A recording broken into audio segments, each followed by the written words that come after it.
there's no fasting for me on the road. So that's but the guys have done a great job. I mean, and the leadership. I mean, we have amazing leaders on the team, so it makes it easy for me.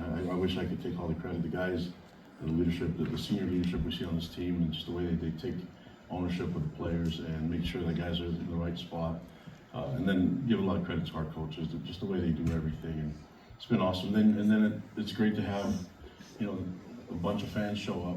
And I was gonna say, Cougar Nation really showed out in Greenville. They were awesome. They were loud. It was fun. The players keep talking about it, but it's like, I think we can get spoiled sometimes. But these guys appreciate everything that the fans do, and the East Coast, they showed up and they represented really well. They sounded great on the radio, looked great on TV, and when the game ended, a lot of the home fans, of course, had left, and there was that big swath of royal blue in that corner of the stadium that hung around to slap five with the players and get a hey from you. And I like the shot of you, greeting the fans, taking your hat off, really tipping a cap to the fans there in Greenville. Oh yeah, I mean, that just wanted. I know a lot of them drove quite a ways to be there, and just hope they recognize that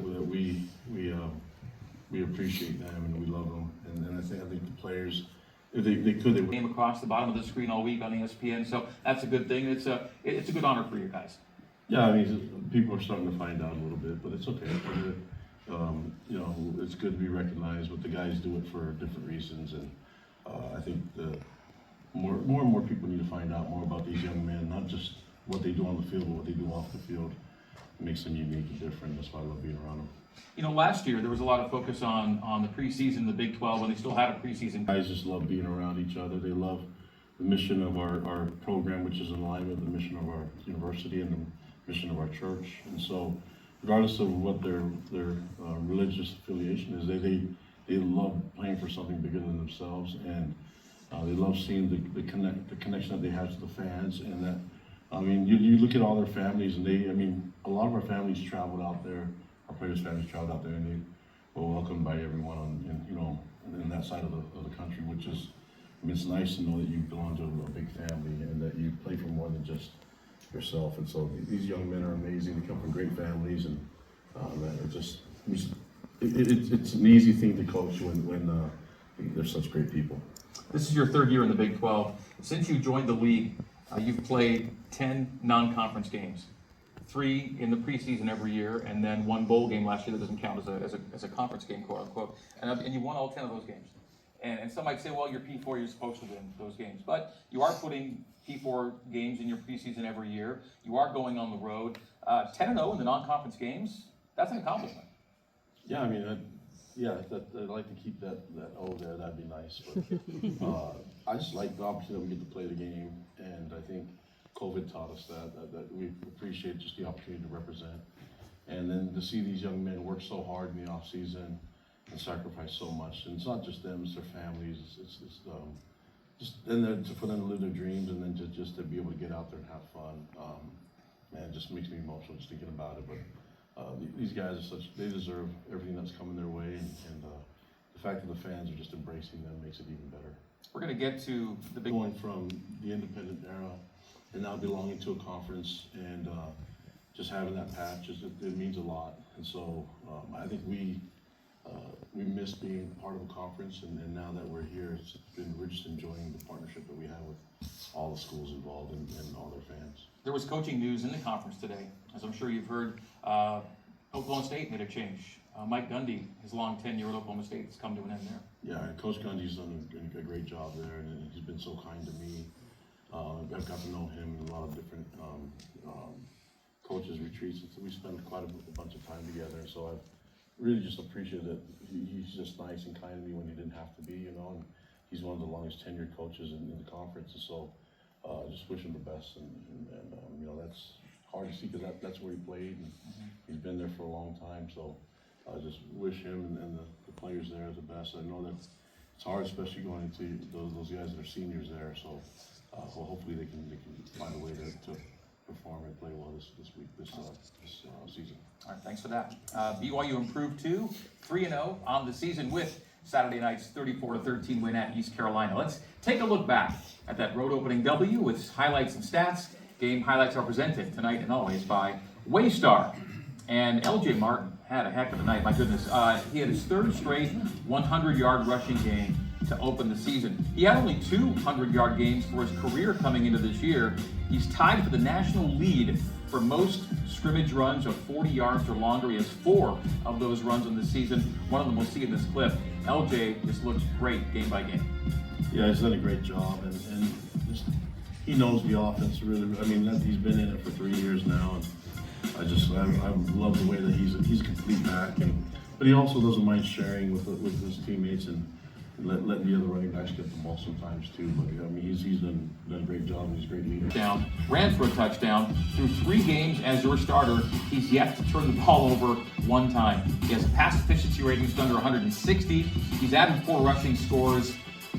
He's a young player that looks older every game in terms of how the decisions he makes and how he's playing the game. Yeah, and it seemed like he grew up a lot in this game. You could tell from the beginning into the second half, he started to feel a lot more comfortable, and then A-Rod put a lot on his plate and allowing him to make checks and kind of get the flow of the game, and he did a great job doing that. So I mean, it's good timing, So and then. I mean, this is a complete game where we needed those guys to play all the way until the last couple of drives in the game. We're not going to avoid the defense. We're going to first look at Jack Kelly. Let's call him Sack Kelly. He led BYU with 2 sacks on the night. He's top 25 nationally now in sacks, top 50 in TFLs, and his TFL sacks came in big times on Saturday night. Yeah, especially since we don't blitz him a lot, so maybe we need to change that. But, that was Keanu's sack. Keanu just jumped in the air. Shouldn't have done that. But Jacqueline will do whatever he can to make the play. But he's a great pass rusher, great run stopper. He's a complete linebacker. That's why he'll play at the next level. For his size, he's got great speed, doesn't he? Yeah, he's a great leader for us. I mean, he's not a big on celebrations. You see, he just kind of walks off. But that's my kind of guy, man. Saturday night's momentum moment was actually the second of 2 big moments for cornerback Evan Johnson. His first interception took 6 off the board, and his second, right here, put 6 on the board. He was a game changer for the Cougs in Greenville. Works really hard, and I saw that they said that he manifested this happening, so probably needs to do that more often. Just need all our guys to start manifesting all the big plays. He did it within his responsibility, and man, what a great reaction! And he kind of set that up. And this is after he already got an interception before, and scared everybody by running back. Not a good move by him, but that's okay. I think we can show that if he can just go down the sideline, he'll be safe. I think he knew. He told us he knew what he was doing. He knew he could beat the guy that had an angle on him, and he kind of U-turned around and made it up the sideline. All's well that ends well. Come on. Just don't do it again. Game stats from Saturday presented by Smarty. Address, data, Wizzo. Let's take a look at the numbers from this non-conference finale. ECU's a good team. They really are. They put up 404 against a really good BYU defense. That's the kind of team they are. I think they're going to be a threat in the American. I mean, they're ranked really high on all 3 phases. Get at them, but you have to give them credit. I mean, that's I think the biggest key for us was getting out of drives and then owning the clock and taking them out of their tempo that they like to be in quite often as offense. Very big tempo team, and we did see him have to leave it at times. Good point. Non-conference play is now in the books for BYU. Let's see how the next few weeks will play out with a schedule check. BYU is at Boulder coming up just 5 days from now. There you see BYU at Colorado on September 27th, this Saturday. Back home on conference weekend, down to Tucson, home to Utah, and then quite the stretch coming up. 3 consecutive ranked teams currently, with 2 of them coming on the road, but that's still a little ways in the distance. First up, it'll be the Buffs in Boulder on Saturday. Well, as we saw a moment ago, the BYU-ECU game. Not 1, but 2 picks against ECU. So that was awesome, man. Walk me through the first one where you prevented. Yeah, so, I mean, in this clip, we're kind of just playing cover 2. I thought it was a show man right here, and then he went inside, so I'm just setting him to my safety. And then just trying not to get out leveraged right here. So I'm staying outside, and then I really didn't think he was going to throw it, but he threw it right to me, and I kind of just knew that was my time to get the ball. And then a lot of people were, about why you running backwards. But I was really just trying to flip the field and get loose. I should have cut it back because Maury's coming to block for me because I feel like I could have really shown some speed on that one. But yeah, and then y'all gotta keep this in there right here. I didn't push the dude down. I tried to catch myself. He just on the little speaker thingy. I didn't notice that, but again, you're trying to hold him up as he's backing him up. I was backing up. I was coming pretty hot, so when I slowed down, like I really just put my hands on him, but it looked like I'm pushing him. Yeah, that was pretty much that first play. Okay, BYU offense has a series, and then this is the next defensive play, and this is to me the play of the year so far. Yeah, Coach Hill just gives us a great call.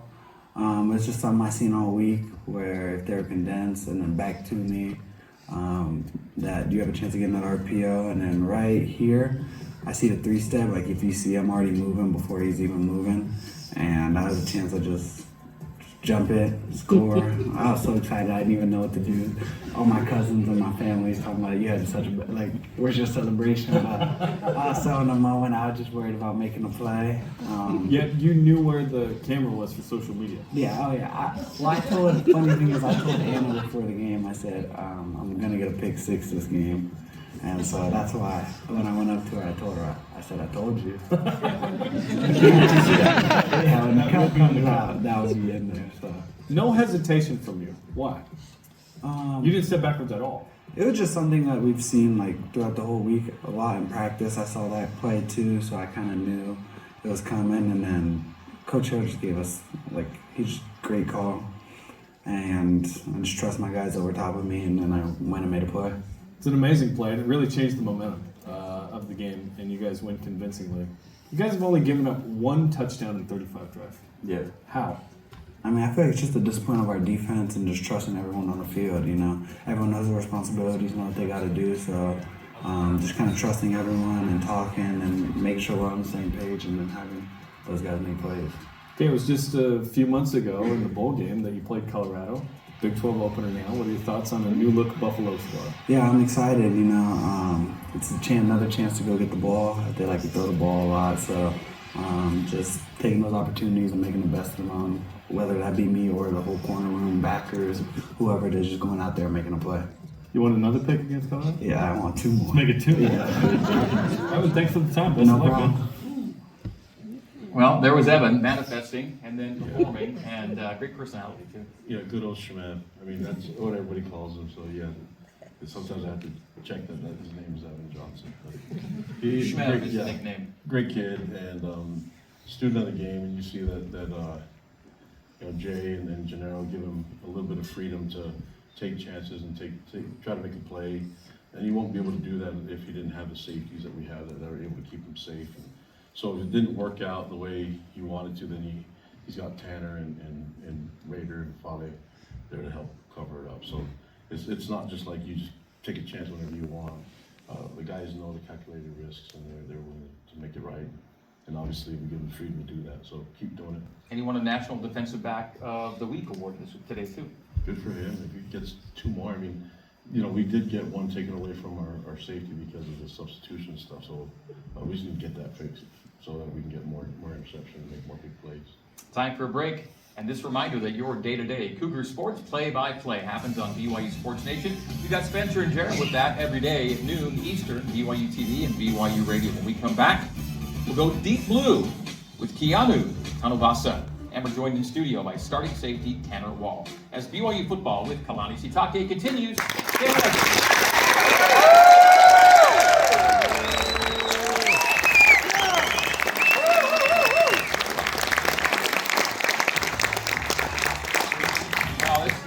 It's a really good crowd, and we've got about 2 minutes that Kalani can handle any questions you might have during the break, so raise a hand and Kalani's got you. Yes. Any news on the UCLA, Joe?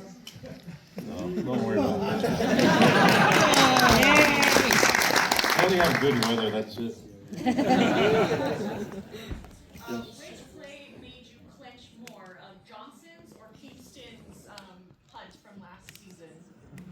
Punt return. All of them. Yeah, they stress me out because honestly, if Schmel would have just caught the ball and turned to the sideline, he had a touchdown.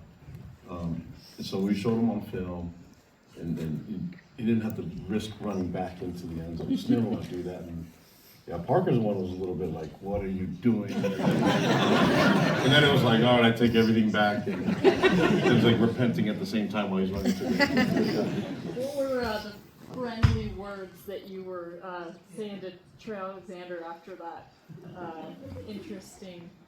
Oh, when Trey stood up, he got the taunting penalty. Yeah, Trey likes to talk, but I keep telling him, like, if you're gonna talk, you just can't get angry. You gotta be in the right mindset, because they were talking trash back and forth, and East Carolina was talking a lot of trash to receivers, and you could tell it was throwing them off because they were jumping, they were false starting. You guys, there's a lot of false starts on the receivers because they're caught up in the talk, and Trey got caught up in the talk too because he hit him and then he stood over him. And I just warned him about it. 20 So seconds. I told you, you don't do that stuff, and you can't talk and just shut up. And then I gave him a nice little hug and told him I loved him. Hey, very good. 10 seconds.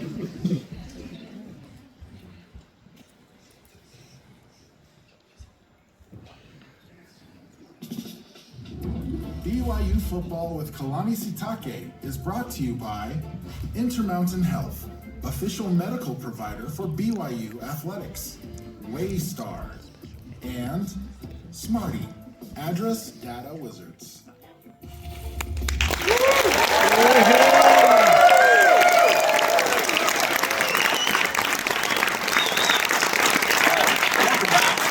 BYU Football with Kalani Sitake. Tonight's Deep Blue is presented as always by Deseret Book, home to real-life stories of faith, grit, and hope. Dive deeper today at DeseretBook.com. Defensive tackle Keanu Tanavasa was already a standout player at the University of Utah. So why did he transfer to BYU? Here, the Tanavasa family described their son and brother's journey and hear from Keanu himself about the path that led him to Cougar Nation. Here now, Deep Blue with Keanu Tanavasa. Everything was big about this kid. His age hasn't always equaled his stature.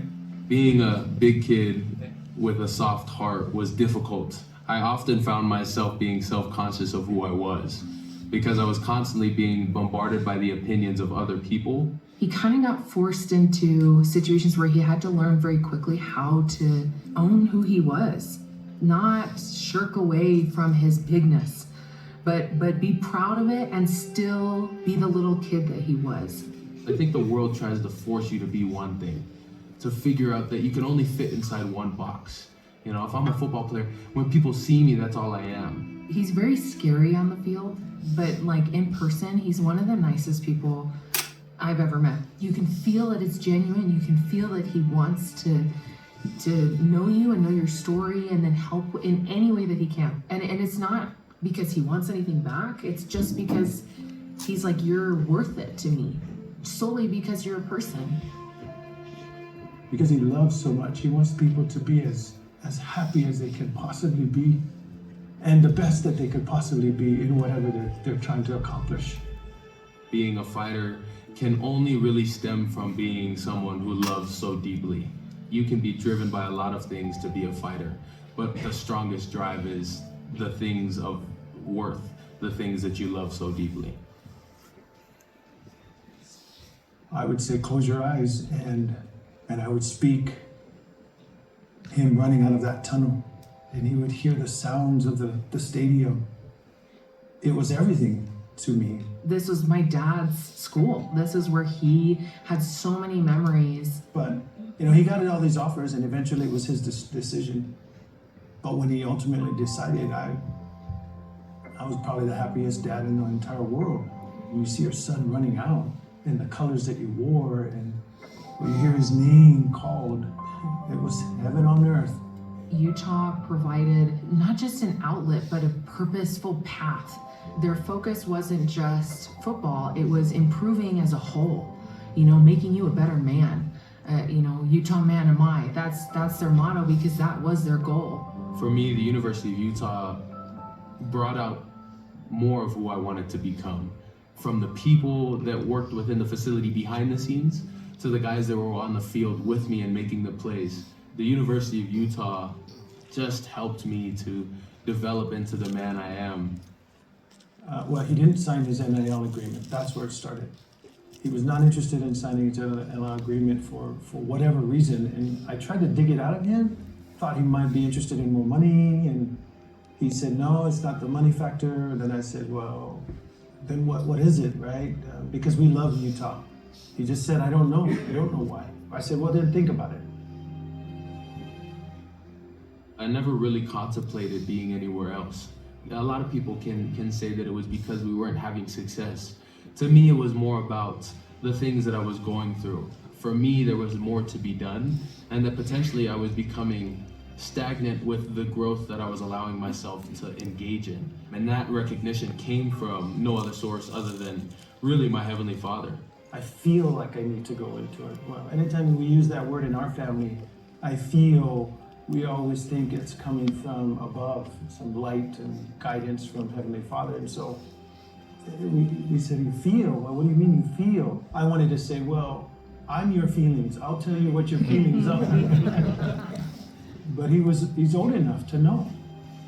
It's a difficult world to be in, but I've never been like hated on, you know? And the way that the media was doing it and the difficulty of leaving and the challenges that was a part of that, there was just so much communication and miscommunication about what the reality was that it made it so hard for me to live free in my own mind amidst just all those opinions. That's true. But that's why, again, it was the biggest help to have you by my side. Well, I tried. As time goes on, I am noticing these dots that we couldn't put together. They're being connected, and we're seeing why BYU. Leaving the U, I could have really gone almost anywhere in the country, but BYU stood out for so many reasons, and in particular, it was the opportunity to represent and speak the languages that I speak, the languages of being football, family, and my faith. I could do that up at the U, but at a greater platform was something that was so drawing to me. Keanu chooses to put the Savior at the very core of his life, and it allows him to thrive, to be the bridge that he is, to connect with people in the way that he does, to have the really big heart and the really intenseness that comes because he nourishes his time with the Savior. We should just see people for who they are, regardless of what jersey they're wearing, what color their skin is, what anything. We should just love each other and be kind to each other, and that's going to translate into football too. I think that Keanu can appreciate the both, take the two of them together the same way that he was raised, share this dichotomy and make that gap so that he carries the goodness of both schools and allows for fans to feel united under him, to still cheer. I still have given a part of my heart to the University of Utah, and I'm currently giving a piece of my heart to BYU. And if enough of my heart is out there, then potentially it'll build a bridge that someone can walk along. When people hear the name Keanu Tanuvasa, I hope that they imagine what difference they can make in the next person's life, because he made a difference in their life. I'm proud of him. Whether it's as a U or a Cougar, he's a great kid, and he's exactly what we want young men to be. The most important thing is his relationships with both sides is what's meaningful to him, which is what's also meaningful to Kalani, which is also what's meaningful to Jay and to myself and everybody that's gone back and forth. It's really those relationships that we're trying to protect and let the other person know that that's important to us. We have the ability to define our own lives, and that we also have the ability to be relentless in the pursuits of the things that we want to be, and also have the balance of loving and unity, that we ultimately don't have to conform to some sort of standard or some sort of opinion that is being sent our way. We as humans and as individuals under God have the blessing of defining and writing our own story within our book of life. It's nice to be a great football player. It's better to be the best me everywhere. It was great visiting with Keanu personally in this seat a couple weeks ago. A great representative of BYU. Yeah, he's awesome. Just like great representative of his family, and yeah, great young man. He's gone through a lot, but we're happy he's here, and I think Utah should be really happy with things that he's done for them and how he still represents and appreciates what they've done for him. So I'm glad that he's a team captain and a leader, and that I get to be his coach.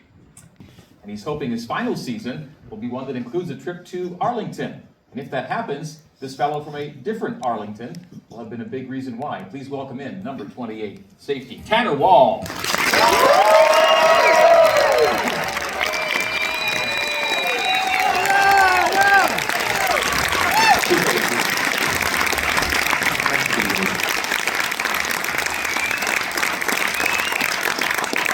for being here. Of course. All right, so first things first, I said we want to get to Arlington, Texas. But Arlington already means a lot to you, but on a different, in a different way. Give us the background there. Yeah, so I was born and raised just right outside of DC. I explained it to my teammates. I'm like, where I lived is basically what Provo is to Orem, like just right across the river from, you know, downtown. It was a great place. My family's very rooted there, and was grateful for all the opportunities that it provided for me. But super stoked to be out here playing for Coach Kalani. Well, I'm glad you're here from Arlington, Virginia. Some family ties to BYU. What are those?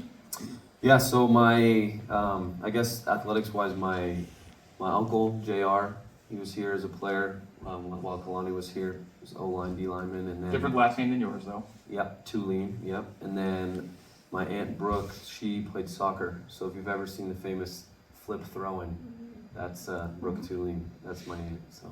I love it, that's good. How long do you remember wanting to play a sport in Provo?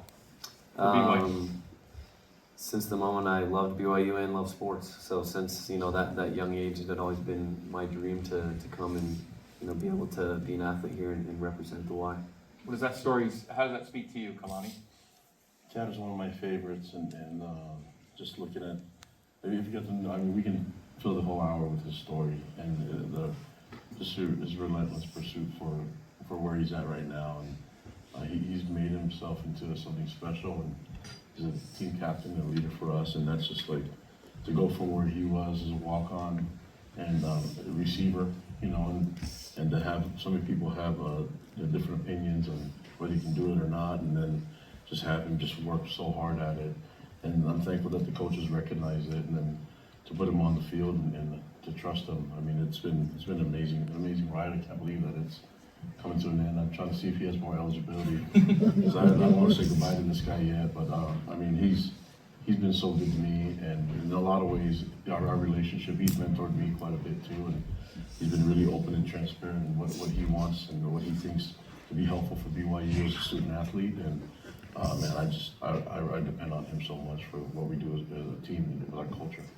Tanner, you've had a great journey both to get here and then while you've been here, but back in high school in Arlington, you were a baseball, football guy, right, primarily? Yep. You were county offensive and defensive player of the year in football? Yeah, the only one ever, believe it or not. What were you playing at that time? I was playing safety, wide receiver, returning punts and kicks, played quarterback my junior year a little bit, but came off the field for kickoff, but that was about it. That's wild. And then in baseball, what position were you? So I played center field, played outfield. Okay. Did you like them both equally at the time? Did you want to keep doing both as long as you could? Baseball was definitely my first love, and I didn't start playing football until I was in 9th grade. You know, that's part of my story. I was always kind of a little guy. My football journey started in 9th grade. I showed up to get my pads and my helmet, and I was 5'3", 99 pounds as a 9th grader. So they spotted me an inch and 5 pounds on the roster, right? 5'4", 105, which I'm grateful for. But it was definitely a waiting game. I was a late bloomer, so but football very quickly became like my passion and my love, and still loved being able to play baseball. There are such different games, and you know, having a fall season and then a spring season, it was nice to have a full off season in between both sports to kind of train and get ready. And it was a great balance for me. Before college, mission to Brazil? Brazil, yeah. Muito bem, gostou? Gostei muito. Great. You came to BYU as a walk-on, as Kalani said, and you were a wide receiver. If the timing is right, after COVID, gray shirt, then red shirt, and then scout team. Like, these were like baby steps, weren't they? Yeah. Yeah, there was definitely a lot of patience involved in that, in the timing of all of that. You know, getting home from my mission, I was super anxious. You know, felt like I was ready to join the team, and you know, there was a big group of us that ended up gray shirting during that COVID season. At the time I was frustrated, but now I'm grateful because, I wouldn't have this season, to be playing right now. And then, my first season played a lot of scout team as a wide receiver. Did end up playing in 4 games on special teams, and then the coaches decided, let's use your red shirt. So didn't play anymore that season, and then played in all 13 games the next year on special teams, and continued to play on scout team as a wide receiver. But that whole time there was some good talks with a lot of the defensive analysts and other coaches, and even Kalani, about the possibility of switching over to the defensive side of the ball. What were you thinking about that at the time, Kalani? He could track the ball really well, and that's probably the baseball part of it too. And we needed. If you watch this guy, I know that he was really small as a freshman in high school, but when he came in, he literally transformed his body, and only hard work can do what he just did. And then you saw how fast he was moving, and I'm like, okay, we gotta find a place for this guy, and that seemed like the easiest transition that would get him on the field as fast as we could. And we already trusted him on special teams, and so it just made a lot of sense to. We made this move before in my career. I've been able to do that with a lot of different people, and he just reminded me of some of the great safeties that we coached. And Jay Hill, he came in, he agreed, and the rest is history. So from gray shirt in 20 to red shirt in 21 to scout team on the offense to an injury in 23, then you're a starter in 24. He led the team in interceptions last year with 3. In 2023, academic All Big 12 first team. In 2024, academic All America first team. In 2025, this year, already named to the All-State AFCA Good Works team. You are a team captain. You're an impressive young man. Thanks, Greg. Yeah, no, I really think that. I do. And BYU's 3-0 this year with you. And just a thought before the break on being 3-0 and opening Big 12 play at Colorado. We're really excited to get into conference play. I think these first 3 games have been good for us, and we put a lot of good things out on the field. We've definitely made mistakes as well, but we're learning from that. I think as a team, we're really elevating our play and continuing to be humble and build each week on the wins. We're excited to have a great road game this week at Colorado. Great program, and we love Dion and his program and his players, so we're excited to go play them. And I know the boys are ready. We're ready to go. Should be a lot of fun in Boulder. Glad you're here tonight. Stick around with us when we come back. We'll have some fun and games with Tanner Wall and Coach Kalani when BYU football with Kalani Sitake. Continue. Stay with us.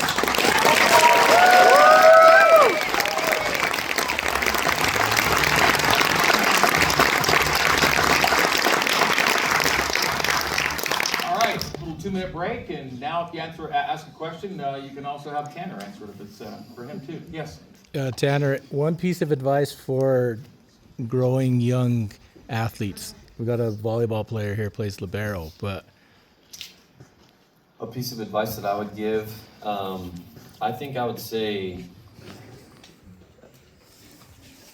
don't make excuses. Like, find a way.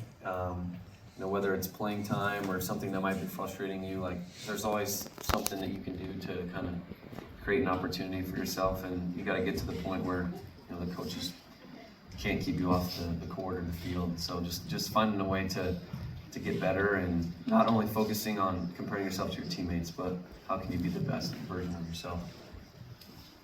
All right, thank you. Thank you. Yes, sir. Coach, with the turnover of some of these coaches in the different schools, are you, with your success, are you afraid of losing any of your offensive or defensive coordinators or any of your coaching staff? No, that's if they have opportunities. Lavelle's coaches went places too, and so that's a good sign. People want our coaches, and I feel like we have a bunch of really great head coaches on our staff, and we'll be fine though. See, it's the young men that we get to coach that actually is the secret power at BYU, and the fans too. We have 15 seconds, so let's do this. Let's hold it for the next break, and then we'll get you next break. Okay.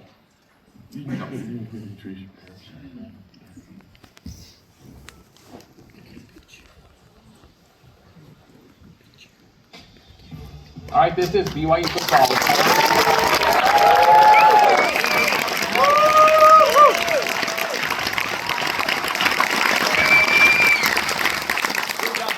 got Tanner Wall as our special guest. Well, it's that time of the show when I put on my game show host hat, figuratively, and lead our guests through a skill testing series of questions in a segment that tonight we are calling Wall Makes the Call.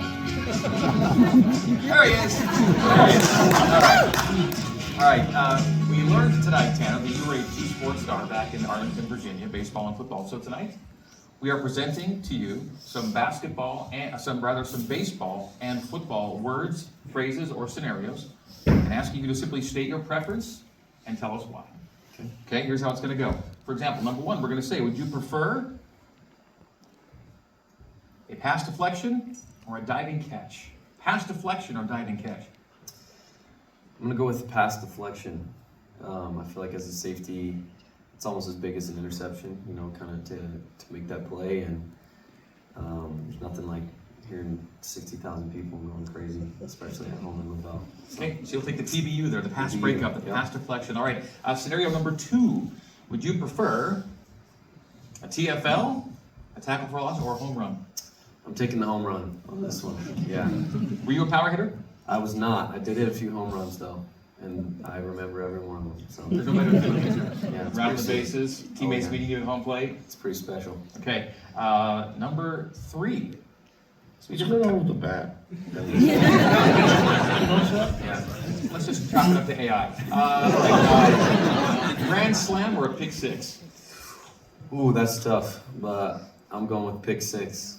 Haven't experienced that yet, but looking forward to. So you got to see it in front of you this past week. That's true. That's true. How about the plays Evan made back? Oh, that was amazing. No, I've been telling people for this entire offseason and for a while that Evan Johnson is a special player, and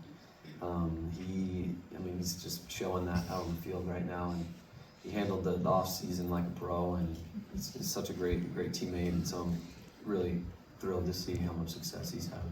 By the way, I did feel bad for you because you had a pick taken away this past week. Yeah, that's all right. You can give Logan Latuli a hard time. You almost got off the field. All right, scenario number four. You want a good walk-up song or a good run out of the tunnel at LaVell Edwards Stadium? The walk-up or the walk-out song, and then run out of LaVell Edwards? Oh, I'm taking running out of the tunnel for sure. It's just the best feeling ever. Okay, so football gets the nod there. Scenario number five takes us to forcing a fumble, which is a pretty good thing to do, or an RBI double. Forced fumble or RBI double? Forced fumble or RBI double? I'm still going to go with forced fumble on this one. Yeah, that's a game-changing play. So, You guys have trying to get Tanner to play baseball this year? Scenario number six here. Sack or stolen base? Shoot, I've stolen a lot of bases, but I'm not sure I have a sack yet. So, but I'm gonna go with sack on this one. I like it. You're a speed guy? Yeah, on the I bases? was. Yeah, stole a lot of bags. Ever steal home? I have stolen home before. Yeah, on pass balls and also once not on pass ball. So that was a creative play. Indeed. Number seven. We're going back home for this one. Washington Commanders or Baltimore Orioles? Oh, Commanders. Not a question. Yeah, I don't really mess with Maryland. I love that. Okay, number eight. Staying in the same vein, Super Bowl or World Series? Which event do you prefer? I'm going with the Super Bowl. Football again? Yeah. Kalani, don't worry. Football's winning out everywhere on this Yeah. one. Okay. I mean, if they want him, they can have him. That'll work too. All right, our next one. I guess there are good options at both. Football concessions, baseball concessions. Which one speaks to you more there? I'm gonna go with baseball concessions. Not because the food's better, but because the game is so slow paced that you can actually like enjoy it. You know, where you're just like More food. like if you miss a pitch or something, like it's not the end of the world, right? Like strike or ball, but like if you're like in your nachos or something and you miss a play for in a football game, I feel like Bigger deal. Yeah, I'd be frustrated. Good logic. Next one. This is about the duds. Football uniform or baseball uniform? Which one feels better to you? Probably a baseball uniform. A little snazzier? What? I feel like it might be a little bit more comfortable. but Fewer pads. But I think football Yeah. uniforms are definitely cooler. Number 11 for us. I think we have four more. The third quarter break, which is a pretty big deal at LeVebre Stadium, or a seventh inning stretch. Yeah, that one shouldn't even be on there. Third quarter break. You're supposed to be super focused, but you pay a little bit of attention to what's going on in LaBelle, don't you? Oh yeah. And the opposing teams are still just blown away by it. Yeah, every time they come, we're like, it's fun to look over and just see what they're witnessing, and they're like, where are we? It's still the same way. Dugout or sideline? Place to hang out with your boys, dugout or sideline? I'm gonna take the dugout. Dugout's kind of special, isn't it? Yeah. It's a little different than a football sideline. Football sideline's kind of all over the place, long and deep, and in dugout you kind of can find space. Yeah. Yep. Okay, next one. We're gonna go with these really quickly. Quarterback or pitcher? Quarterback. Okay, we're gonna fly through that one. Quarterback, pitcher, quarterback. Your baseball number was what? 11. And your football number's 28. So which one do you like better? 28 now. There you go. And finally, Friday Night Lights or Saturday Twin Bill? Friday Night Lights. At LaBelle Edwards Stadium. There we go. You did a great job, Tanner. Well done.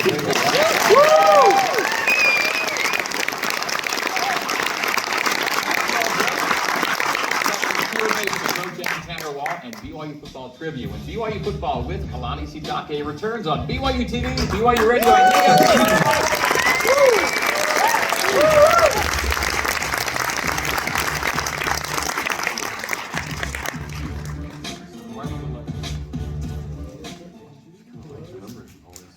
Okay. I've got three questions here. This first one is by Milka, M-I-L-C-A. Would you like to story that? No. Would your, someone else in your group like to ask a question instead? Do you want to ask Milka's question for her? Oh, sure. Yeah. Okay, go. What's your question? No, he'll give it to you.